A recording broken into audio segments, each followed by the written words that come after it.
Side. Any last words from your side, sir? ఒక్క నిమిషం. ఇప్పుడు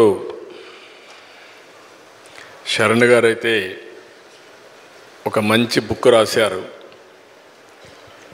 నిన్నటి వరకు మేమందరం ఒక రెఫరెన్స్ ఇచ్చేవాళ్ళం సీక్రెట్ బుక్ చదవమని. ఇప్పుడు మైండ్ సెట్ షిఫ్ట్ చదవమని చెప్పి రికమెండ్ చేయాల్సి వస్తుంది. ఇది ఫస్ట్ బుక్. ఇలాంటి పుస్తకాలు ఇంకా చాలా రాయాలి. ఇక్కడ నేను మీ అందరికీ విజ్ఞప్తి చేసేది ఏంటి, ఉండేవాళ్ళకే కాకుండా రాష్ట్రంలో కానీ దేశంలో ఉండే ప్రజలందరికీ విజ్ఞప్తి చేసేది, మనుషులకి ఎక్స్ట్రాడినరీ పవర్స్ ఉన్నాయి. అందరం కూడా పుట్టినప్పుడు చిన్నగానే పుడతాం, మామూలు కుటుంబాలలోనే పుడతాం. కానీ మనం చేసే ప్రాక్టీస్ కానీ, మనం బిల్డప్ చేసుకునే పాజిటివ్ మైండ్ సెట్ కానీ వాళ్ళందరినీ ఉన్నతమైన స్థానాల్లోకి రీచ్ చేసే పరిస్థితికి వస్తుంది. ఇప్పుడు దానికి ఎగ్జాంపుల్ సక్సెస్ అయిన ఏ వ్యక్తిని చూసినా సేమ్ ఎగ్జాంపుల్సే ఉంటాయి. కానీ ఇక్కడ ఇంతవరకు మన అందరం కూడా సీక్రెట్ బుక్లు ఇవన్నీ కూడా చెప్పి రెఫర్ చేశాం. సక్సెస్ అయిన వాళ్ళు ఇప్పుడు నారాయణ గారు ఆయన ఇన్స్టిట్యూట్ కానీ, నేను రాజకీయాల్లో కానీ, చిరంజీవి గారు సినిమాల్లో కానీ మేము ప్రాక్టీస్ చేశాం. ఈరోజు చిరంజీవి గారు మీరు చెప్పినట్టు ఆయన ఆ సంకల్పం చేసుకొని ముందుకు పోయారు. నేను కూడా సీఎంగా ఉన్నప్పుడు ఆయనతో ఎప్పుడు కలిసేవాడిని. కలిసినప్పుడు ఆయనలో ఒక ఆలోచన, అప్పట్లోనే నేను సమైక్య ఆంధ్రప్రదేశ్ సీఎంగా ఉన్నప్పుడు నేను బ్లడ్ బ్యాంక్ పెడతాను, మీరు నాకు కొంత స్థలం ఇస్తే అంటే, సామాజిక సేవ కోసం సినిమా యాక్టర్లు మామూలుగా సామాజిక సేవ కోసం ఆలోచించరు. అలాంటి ఆలోచన చేసిన మొదటి వ్యక్తి చిరంజీవి గారని చెప్పి కూడా నేను మీకు తెలియజేస్తున్నా. అలాంటి ఆలోచనతో ముందుకొచ్చారు. ఇప్పుడు శరణ్ గారు అయితే ఈ పుస్తకం రాసిన తర్వాత నాకు అనిపించింది, ఈరోజు మనందరం కూడా గుర్తుపెట్టుకోవాల్సింది, భవిష్యత్తులో కూడా భారతదేశానికి చాలా అడ్వాంటేజెస్ ఉన్నాయి. దానికి కారణం మీరు ఒకసారి చూస్తే 91లో ఆర్థిక సంస్కరణలు రావడం, 94, 95 ఆ ప్రాంతంలో ఐటీ ఎవాల్వ్ కావడం, ఫస్ట్ మోర్ అడ్వాంటేజ్ మనం తీసుకోవడం.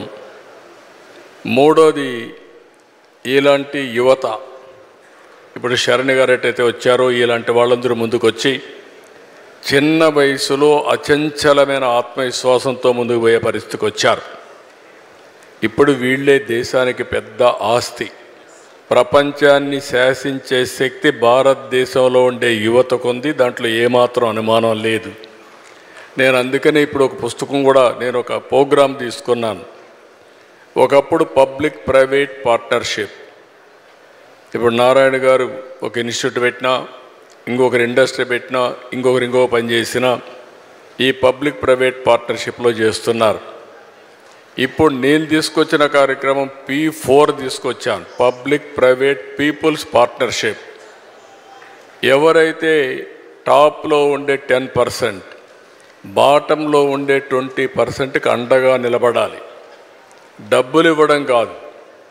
చాలామంది చారిటీ చేస్తున్నారు, చిరంజీవి గారు చేస్తున్నారు, నేను చేస్తున్నా, నారాయణ గారు చేస్తున్నారు, చాలామంది చేస్తున్నారు.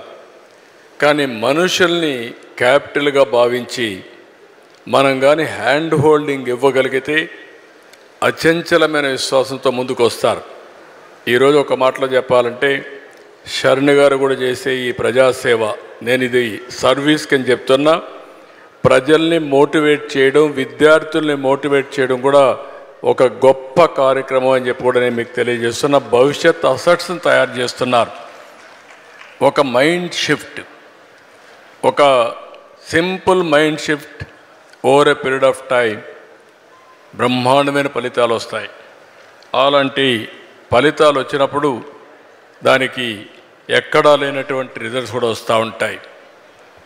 ఈరోజు మీరు చూస్తున్నారు, ప్రధానమంత్రి గారు 11 సంవత్సరాలు. ఏదైతే నరేంద్ర మోడీ గారు ప్రధానమంత్రి అయిన తర్వాత భారతదేశానికి ఒక సుస్థిరమైన ప్రభుత్వం వచ్చింది.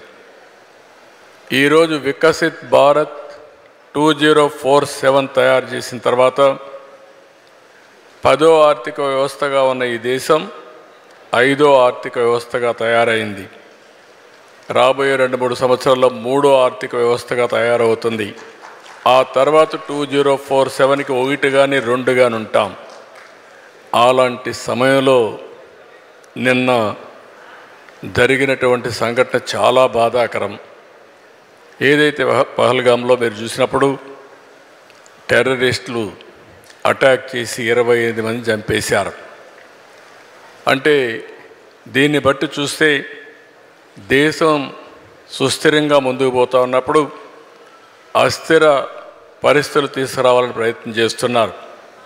దీన్ని భారతదేశంలో ఉండే ప్రతి ఒక్క పౌరుడు కూడా దీన్ని తీవ్రంగా ఖండించాల్సిన అవసరం ఉంది, గర్హించాల్సిన అవసరం ఉంది.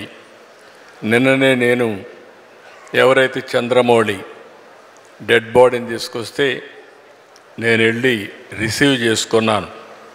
ఈరోజు పవన్ కళ్యాణ్ గారు కావలికి వెళ్ళి వాళ్ళ కుటుంబాన్ని పరామర్శించి వారు వచ్చారు. అంటే మేము చేయడమే కాదు, ఈరోజు ఇక్కడికి వచ్చినప్పుడు స్పాంటేనియస్గా నేను లాస్ట్లో చెప్దాం అనుకుంటే చిరంజీవి గారు ఆ ఇష్యూ తీసుకొని సంతాపం తెలియజేసే పరిస్థితికి వచ్చాం. ఈ విధంగా ప్రతి ఒక్కరూ బాధ్యతగా తీసుకొని దేశ సమగ్రతకు ముప్పు వచ్చినప్పుడు కానీ ఇలాంటి వ్యక్తులు ఎవరైనా ఈ దేశంలో ఇలాంటి అరాచకాలు చేసినప్పుడు ఖండించడమే కాకుండా భారతదేశ ప్రభుత్వానికి ప్రధానమంత్రి నరేంద్ర మోడీ గారికి పూర్తిగా సంఘీభావాన్ని తెలియజేయాల్సిన బాధ్యత మనందరిపైన ఉందని చెప్పి కూడా నేను మీకు తెలియజేసుకుంటూ, ఈ ఇన్స్టిట్యూట్ నుంచి మీరు అందరూ ఉన్నారు, ఎక్కడికక్కడ ప్రజా చైతన్యం కూడా చాలా ముఖ్యం. ఈరోజు ఇలాంటి శక్తులు కొంతమంది మనలో కూడా రావచ్చు, మామూలు వ్యక్తులుగా తిరగచ్చు, ఇలాంటి ఘోరాలు కూడా చేసే ప్రమాదం ఉంటుంది.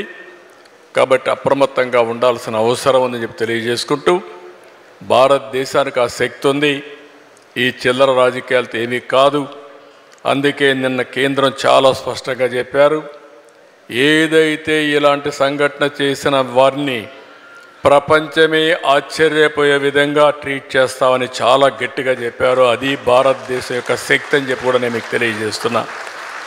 కాబట్టి మనందరిలో కూడా ఆ చైతన్యం రావాలి, ఆ బాధ్యత ఉండాలని మరొక్కసారి కోరుకుంటూ, ఏది ఏమైనా చాలా బెస్ట్ ఈవెంట్.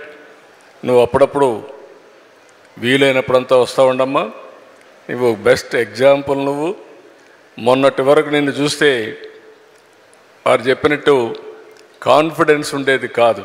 నేను కూడా చిన్నపిల్లలు అనుకునేవాడిని, ఇంకా వీళ్ళని ఎదుగుతున్నారనుకున్నాను. ఈరోజు నువ్వు మారడమే కాకుండా 10 మందిని మార్చే శక్తి నీకు వచ్చిందంటే excellent.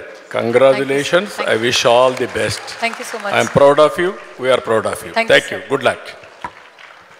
I just hope my workbook, small changes, big impact, mindset shift, changes lives, sir. I'm extremely happy and grateful for both of you for gracing this occasion.